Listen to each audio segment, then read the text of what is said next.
There's a few things I want to talk about today, particularly on the women's side of stuff.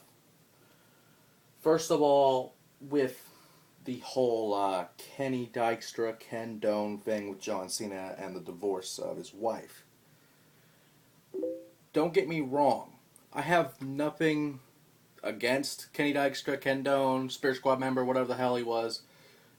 And I actually condone him for what he was doing with Cena. I actually loved it. Because, face it, if Cena got divorced because of his shit, and, if his wife won because of his shit, then wherever he's working, that would have gave him a fucking big push. Maybe potentially WWE would bring him back for a fucking thing that they did with Lesnar. I doubt it. Or something that would benefit him. But then you go and talk about saying one of the women was Tara. Now, given the clues that one of them was indeed, someone on the road, and one of them was a diva, and one of them was on the road with the old Mickey James thing, and the person that they were married with or dating or whatever wasn't in the business at all. But it does, she had her own points saying, yes, that she did date Cena in LVW in 2002, but then again, all relationships, especially now, you have people dating on the side, cheating on the side, doing whatever, and most of the time, statements would be accurate.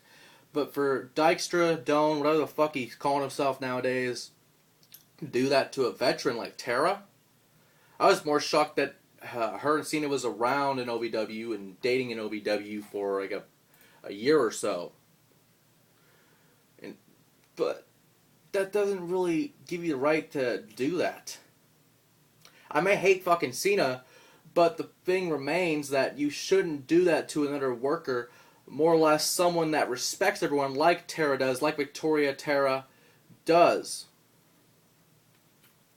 And it just, I hate defending people like Cena, but you don't really deserve something like that when you bring someone like Tara into this. Someone that would never do something like that. Even if it was for a few months or whatever. And speaking of commitments that have not been fulfilled, in my hand a few months ago, or a few weeks ago actually, with the whole Daphne thing and the whole lawsuit against TNA and that bullshit, apparently the lawsuit's still going on, and with the whole debacle of TNA not paying their bills when Daphne got injured on their shit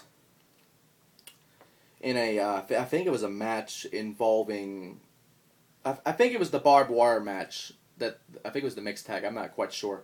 But I do know with Rosie Lala, people that don't remember her, she was in TNA for a cup of coffee, and Betsy Roof was her real name, and she retired a few minutes ago, but she was also involved in the Daphne thing with the, it was probably an accident, but, in a match in 2010.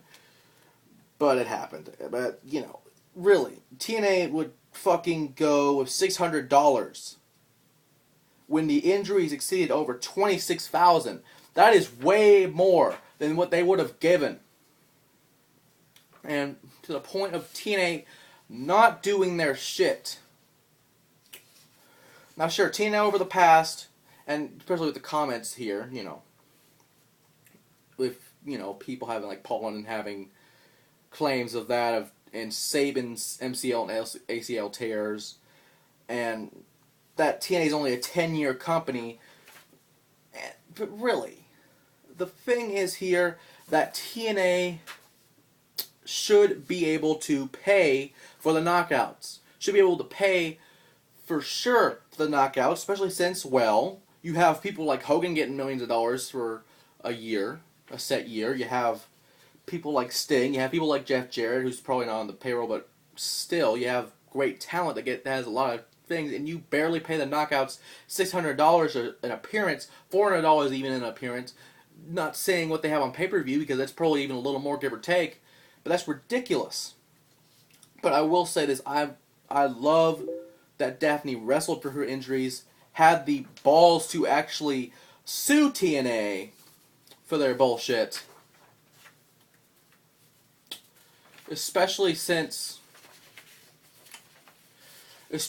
fucking TNA in general had a lawsuit with WWE, and that's still going on with the whole debacle of Ric Flair, the contracts, and especially Shelley a few months ago having their shit. But still, that is sad that TNA would go so low to do that to Daphne. And of course, there's a lot more on that story. I'm not going to give the full details because it's been going on for months now. But the thing is, with TNA, you need to fucking pay your talent. Gail Kim left a while ago from TNA and went back to WWE and quit because of a battle royal not being used properly and went back because they were barely feeding him breadcrumbs. I remember a few years ago when they had Jesse Neal was being paid in fucking food stamps. Why the fuck are you paying him in food stamps when you have a multi-million-dollar freaking coach? It's WCW all over again. And that's pretty much what it is. And what it's been for years. But what does piss me off, speaking of Gail Kim, if you remember earlier last year, she quit in a battle royal. She just eliminated herself in WWE and quit the company, which was good for her. Apparently, the curse of the battle royal strikes again. Because it's just been confirmed, by the way, on Twitter, and, you know, she quit the company. But Maxine, WWE diva Maxine, hell of a talent in FCW and NXT, was released. Well, actually, I don't think she was released, but she says she has come to terms with WWE and her release and departure of the company. She was in that Bikini Battle Royal recently, and she quit because of that. Really? You ruined one of the best characters, one of the best promoters in the Divas division. No wonder the division is shit right now. You get rid of Maxine, who had one of the best gifts of the gab I've seen in a long time, especially in the women's division. You get rid of her? You don't use her? You don't push her to the fucking moon when she had the tools? That proves why the WWE Divas division is shit as it is today. Because let's face it, what we've got rid of in the past year, the Bella Hoes, Maurice, let me think here. No, it wasn't Tara, but it was someone else that they got rid of. I think it was Savannah or whatever, but I'm not quite sure. But there were several divas that were pretty good on the roster, and you got rid of them. Now, sure, Kelly was on that Battle Royal either, and neither was Eve, but Eve has been doing something for NBC, which I haven't got to take that show. I think it's something with celebrities and army people, and it's pretty cool. I need to take a look at it. And Kelly, well, I might not like her, but the fact is she's still a draw in the divisions. That people still come to see her, and that's what matters at the end of the day. And she's been thinking about leaving the company for time off or something. But wow, no wonder TNA, and I rarely give credit to TNA, but they use their Knockouts division and they do it well.